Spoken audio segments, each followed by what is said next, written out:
All right, today I am back with the CEO of Six Marketing, Christopher Ryan. How are you doing today, Christopher? Good, Ariane. Thanks for having me on. Yeah, of course. And I know you're the CEO of Six Marketing, but it also looks like you have other businesses that you own. Can you tell me a little bit about that as well? Yeah, sure. I've honestly, long story short, I've been a serial entrepreneur my entire life. But I'm always have a few things going on. Right now, I have one company is in real estate and that market a little bit, and then I have another company that works with manufacturing and logistics. With Six Marketing, we serve a lot of manufacturing, so it made sense to kind of open something in that field. So we work largely with energy and EV and things of that nature. Things are good. A couple other ideas as well that haven't Yeah. come to fruition yet. And how do you find time to balance all that? Good question. There's not enough time in the day, I think. So constantly trying to just be very wary of my schedule. I have a very young daughter as well, so that's obviously paramount for me. So I really do as much time blocking as I can. And I do get a lot of work done before work and after work. I think you'll hear a lot of that from, most founders and owners and leaders. So Just long days, basically. yeah, but it's rewarding, If I didn't love it, I wouldn't do it. Yeah, absolutely. So then the main thing we're going to be talking about here today is the Six Marketing. And then can you just tell me a little bit about Six Marketing, what the company's purpose is? Sure. So our purpose from a high level is really we are out to help companies thrive. And what that means is if they can thrive, they become a force for good. And this sounds touchy-feely, but it really is why I get out of bed every single day. If companies are thriving, revenue, healthy customers, healthy employees, it impacts everyone around them. When revenue is not an issue, raises aren't an issue. When customer churn isn't an issue, there aren't a lot of stress that are happening there. When companies are profitable, they give back to the communities and those around them. So again, our job is to come in and help them problem solve and figure out the best way to grow. And if we do that, hopefully, good companies will give back to the people around them, and that happens to be well within our mantra is finding the people that are good companies, not the people that are just out to make a buck and cut corners and see you later. Yep. And then do you have a specific niche of businesses that you help with their marketing, or is it just general businesses? Anybody that is interested and could use the help? Good question. So we work from an industry perspective, verticals. We work in several different ones, but that's not technically our niche. So where we find the most amount of luck is working with large SMBs that are trying to transition to mid-market. So we're very, very familiar with kind of the founder principle of you start the business, you run the business, you go through everything. We've gone through this as well, and you eventually become a professionally managed business. There is a lot of stress and a lot of handoff if you're a founder to be able to turn the reins over to your team. But there's a financial impact from a revenue side. Like at a certain point, you grow too big where you can't do it all, and you have to trust those around you. So that sweet spot is really like what we found is the SMB, the large SMB market, and then when they're switching to grow and then scale, and then it's a whole other level once they get above mid market and start heading to enterprise. But that's really fundamentally where we serve. Again, industry is important, but not as important as trying to solve those types of problems. Yep. And then are you 100% B2B, or do you do in some occasions some B2C? So we do all. So honestly, we do some government work as well. So we started out as a B2C agency. We were Oh, big okay. and we still are. We're still fairly large in power sports and marine boating, recreational vehicles. We know that world. Our first client was part of that world. They're still a client almost 15 years later. So we love that world. It's fun marketing. B2C marketing tends to be kind of the fun side. We do a ton in B2B. The majority of the company in the last, I would say, decade has moved over to B2B focus. So I would say 90% of our work, and I'm guessing, is B2B focused. And that's grindy, and there's a lot of hunting and a lot of tactics and a lot of strategy. But honestly, that's where we can help the most. We like to know one of the biggest things we love about B2B is B2B, they kind of know their customers. And B2C, that happens in some realms, right? But a lot of it, it's just your customer's a transaction. And like we prefer to impact and see who we're helping our clients impact in their lives, if that makes sense. Yeah, that makes perfect sense. So as the CEO, I was just a little bit curious if you could share a little bit about your role and how you fit into the bigger picture at Six Marketing. Good question. So the bigger picture. So ideally, as the leader of the company, I'm spending the majority of my time working on the business, right? The vision, the strategy, what can we do next? Realistically, we're not a huge company, right? So we've strategically positioned ourselves in a unique way, which we can talk about. But the day to day is really making sure the team is transitioning well to the professionally managed company to be able to support them any which way possible. Usually, kind of my vision planning is usually before work or after work. That's kind of where. But so eventually, we'll get to a stage where that will be my role, and then I have other team members that kind of will take the reins. But we're still in the same. We're in the same structure of where our clients are, if that makes sense. So that's why it's so familiar for us to be able to help them. Because then you relate to the customers or the clients. Yeah, I mean, we operate and relate to them like we literally talk the same language all the time. We use the same consultants, we use the same frameworks. It's Yeah. all in the same realm for us, so it just makes a lot of sense. And we have had very, very good success in this world. So it's like if we can give back the best way possible, that's great. Let's try it. Yeah, absolutely. And then, so what would you say a typical day looks like for you so not exactly what I just asked before, like are you mainly in meetings? Are you on Zoom meetings? Are you traveling around? Are you meeting people face to face? So like what would a typical day look like for you? That's a Hail Mary of a question. Yeah. So day to day, I mean, it's pretty regimented, like from my personal day, like how I start my day to how I end my day. Again, it's very important for me to block off time for my daughter. It's very important for me to go to the gym, like all of the personal things, spend time with my family, just like everybody else. Like I'm not special. During the workday, like I dedicate my time to the team. So there's a lot of meetings. There's a lot of, lots of Slack communication, lots of emails, making sure, systems, checking out new products. So part of kind of the vision planning is really starting to expand, our footprint rather. But the other thing that I do on a day-to-day basis is so I do a fair amount of business development for our company. So one of our biggest growth metrics is developing partnerships. So I tend to support the biz dev side of the business. So I'm traveling a lot. I'm going to conferences. I'm speaking on podcasts like yours when I get the opportunity. That's again more of the leadership as opposed to the day to day. But that's day to day is really by 9 a.m. your day usually changes from what you think you're going to do, as you Yeah, know. absolutely. Um, all right, so then in the marketing industry as a whole, what major shifts are you seeing? What, man, there's massive shifts happening in marketing right now. So I think the biggest thing that's happening, and I hate to say AI because everybody's on the AI trick at this point, but there are fundamental shifts in how people are doing business. Sales cycles are longer. The COVID halo of businesses really growing and people having extra income is kind of subsided at this point. So what we're seeing is it's just a lot harder to do business. There's a lot of scarcity. There's a lot of fear around tariffs, and especially because we work in manufacturing, we have these conversations daily. So people, I think the right companies, and if we talk about the right things, there's a way to get through this. We've seen this over and over throughout history, way back in 2008 when we were doing other things. But it's really the biggest change is not, how do I say this? Maybe it's not a change. Not jumping right on the AI train. We are well deep in AI, don't get me wrong, but we're not using it as shortcuts. We're using it as how can we use this to improve all of our clients, all of our services, everything else.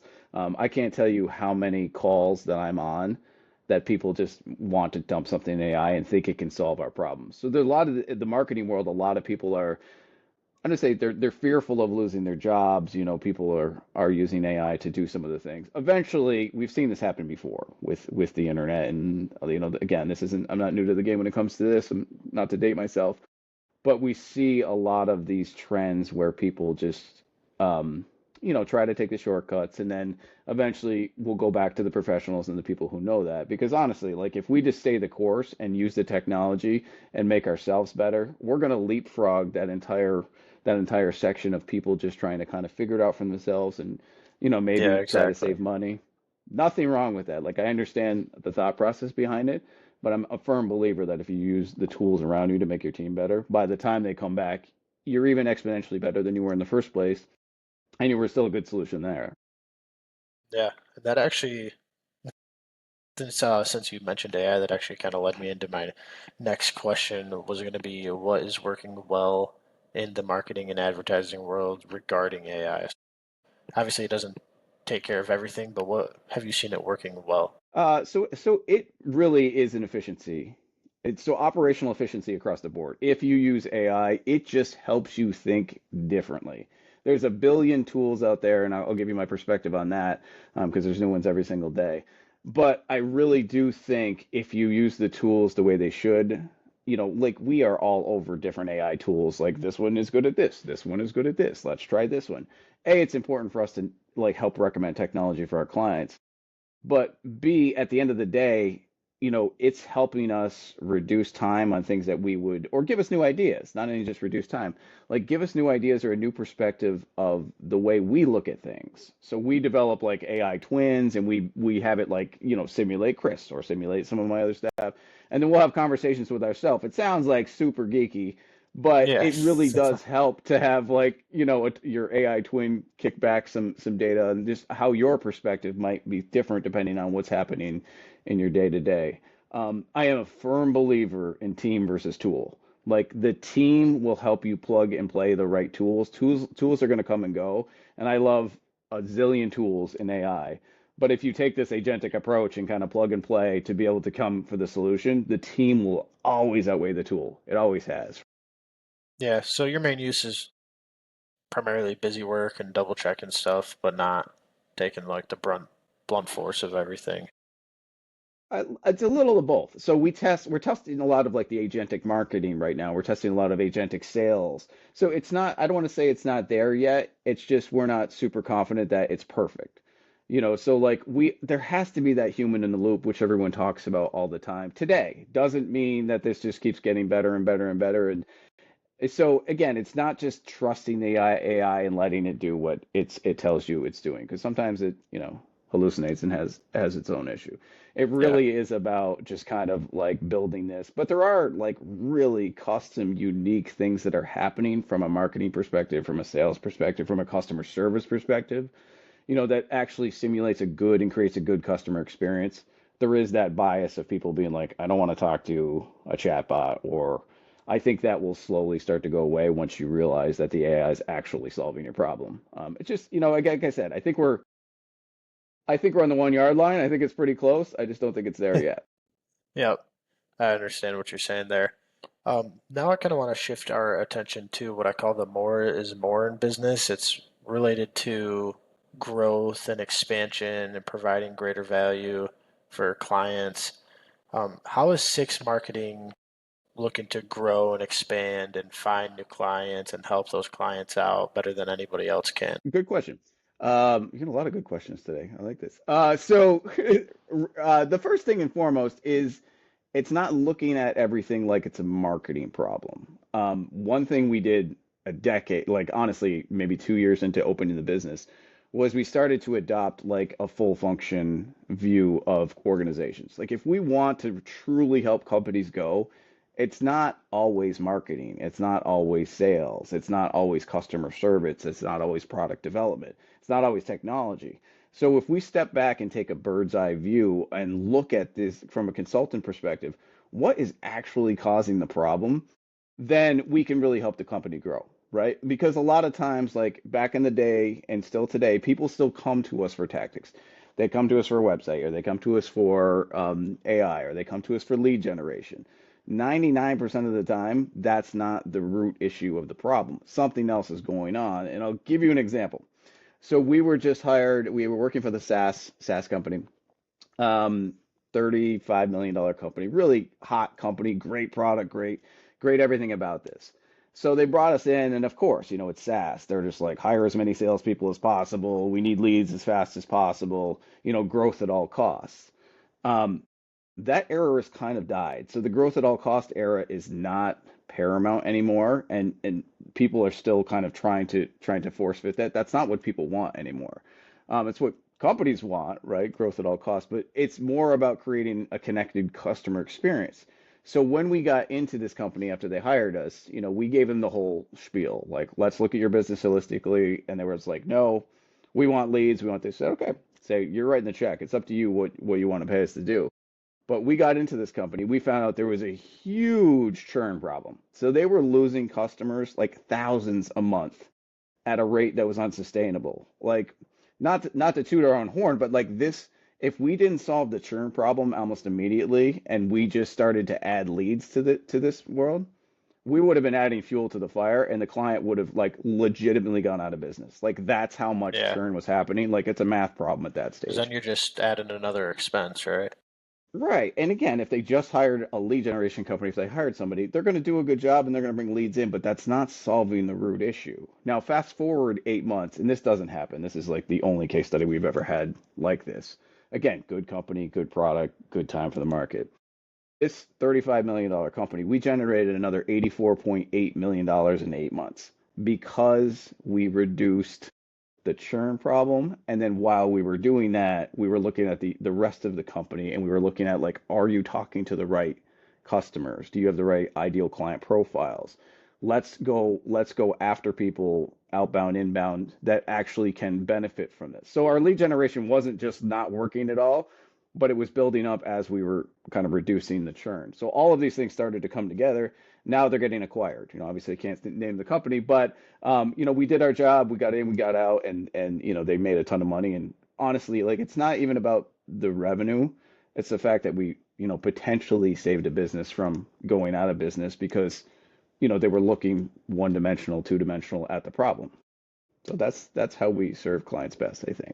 Yeah. So I did notice you said you got in, got out. Or so are you guys more of you hire you, you fix the problem, and then if they have another problem, they'll rehire you, or is it like a system that you help them install? A couple times. So yeah, some people will hire us for advisory work. Some people will hire us for consultants. Usually larger companies will bring us in. What's your opinion on this? We can talk about go-to-market strategies and put in all sorts of frameworks, and then they take it over.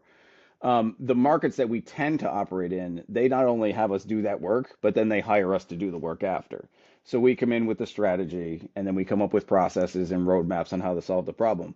But we have a nearly unlimited team by the way we structured our company to be able to solve the problem. So our first client is coming on 15 years, because of that type of scenario, like strategy, process, roadmaps, execution. So that's where we operate best. And honestly, that's what's in the best interest of us. Like we want to be able to solve all your problems. We want to be able to bring in the best people possible because at the end of the day, like who wants to just continually, rip through agencies or rip through personnel? Like nobody wants to do that. It's Yeah. messy. It's almost an it's almost kind of like a partnership in a way. That 100%. Yeah, that is Yeah. fundamental for us is like we are partners, we operate as if we're on your team. We're not here to come in and tell you what to do by any means. We're not here to do all the work for you. Like we have to work at this together because it's everybody's problem. And realistically, Arian, they know more about their business regardless if we're experts in their industry. They know more about what makes the same an ideal customer for them, even if we have two companies operating in the same exact world. It's just different. Yeah. No, that makes perfect sense. So with six marketing or maybe the marketing industry or just yourself, have you found that's working well right now? And maybe what's something that you're looking to improve or you're already in the process of improving that you've noticed has been a little bit frustrating? For ourselves or for our clients, or both, probably. Uh, we can do both. Yeah, let's hear both. Well, now that I'm saying it out loud, I think it's probably the same thing. So fundamentally, with organizations, like what hasn't worked well and what is working well now is teams have been, the growth at all costs era, teams have been siloed. And you hear this all the time. Marketing hates sales, sales hates marketing. You hear these kind of this broken marriage type of Yeah. thing. And that was popular like 10 years ago. Like that's kind of when we started this journey. But now it really is holistic problem solving. So when you get the different functions of the business at the same table, they start to come up with use something like an ideal client profile. They will come up with an ideal client profile where everybody has buy-in. Usually what happens is sales, not to pick on sales, but they're going to go after the lowest hanging fruit. Where's the next, sale from an ICP standpoint. Marketing is also going to go after who's going to fill out their form fastest or have our marketing work. Product built the product based on a set of criteria that probably has changed from what sales and marketing are doing, and then customer service pays the price. They're the ones that are trying to have to, fix all the relationships or upsell and work with bad fit clients. If you put them all at the table and you develop this stuff together, everybody's on the same page, everybody's crystal clear and aligned to be able to execute a plan that then will grow their business. So again, this isn't magic, right? But in an ideal world, you have, like, once you start to, kumbaya and put everybody together, you start to come up with like a ton of buy-in, and people are like, oh my God, how lovely would it be if we had our ideal customer come in?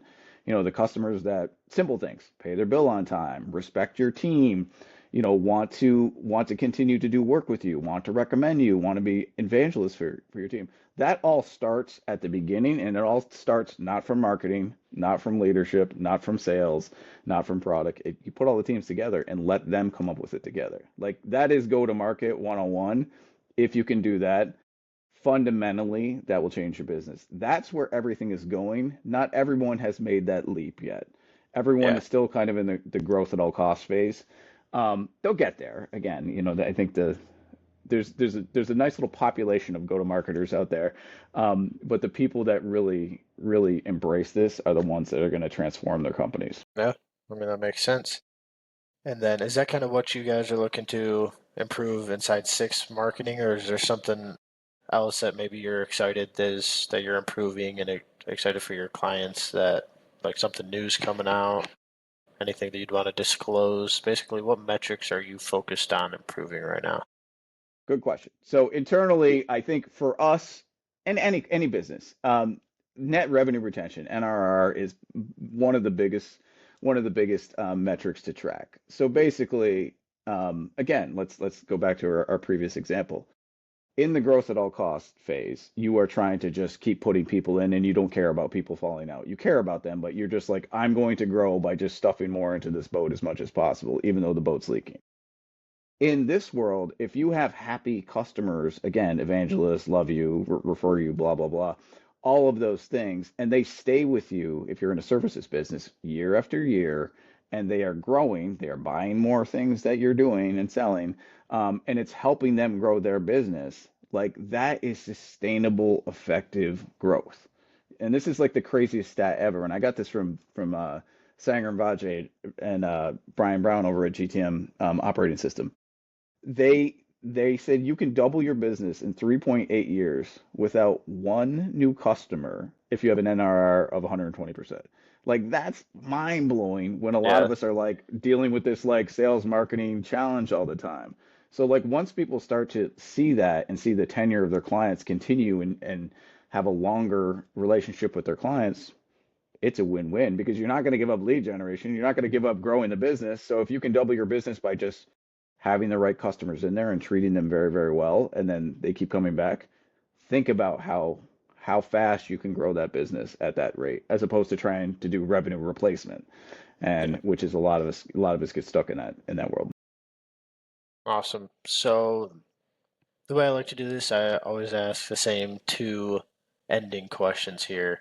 So the first one is, which we've kind of actually been talking about it a little bit. If you could solve one major challenge today, what would that be? One major challenge. So I'm going to go big, I think. So I think even today, because people are still focused on growth at all costs, it's changing the minds of leaders throughout every organization. I don't care, B2B, B2C.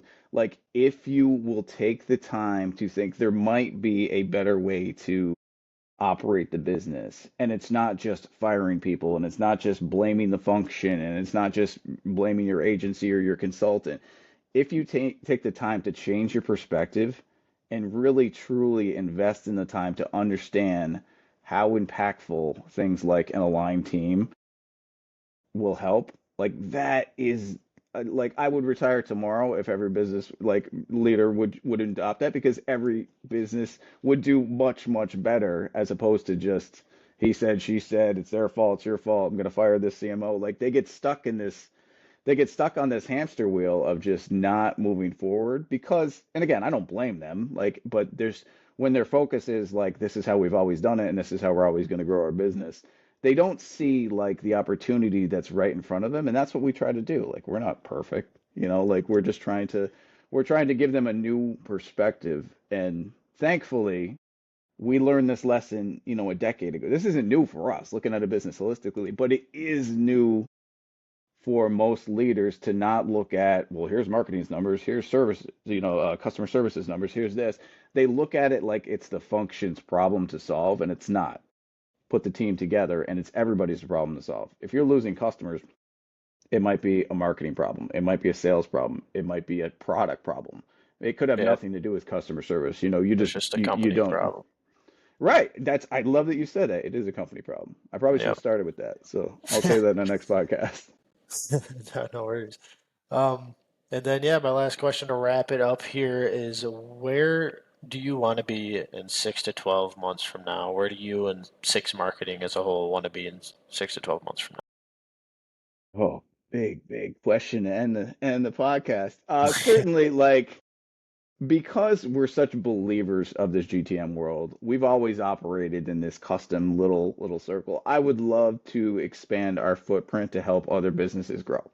So whether that's starting our own podcast, really diving into this world, I'm thankful to be partners with certain people in our partnership group that are paving the way in some of these areas. But certainly in 6 months or 12 months, if this conversation I'm having hasn't improved the mass landscape of businesses that we impact, we would have failed, right? So like this Yeah. is what we live and breathe, and we talk about this 24/7.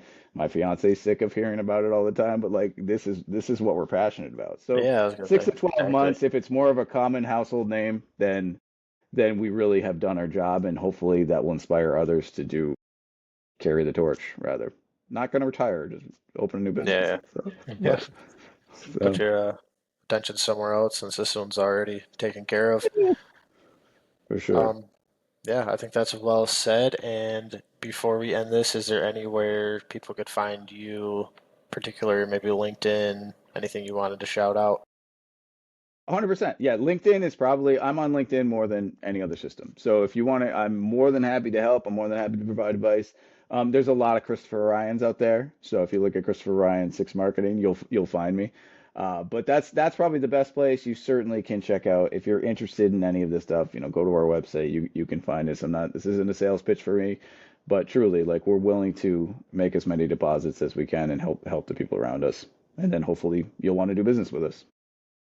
Awesome. Well, Christopher, I appreciate your time today, and I hope you have a good rest of your day. You too, Aaron. Thanks so much. Good talk. Yep, thanks.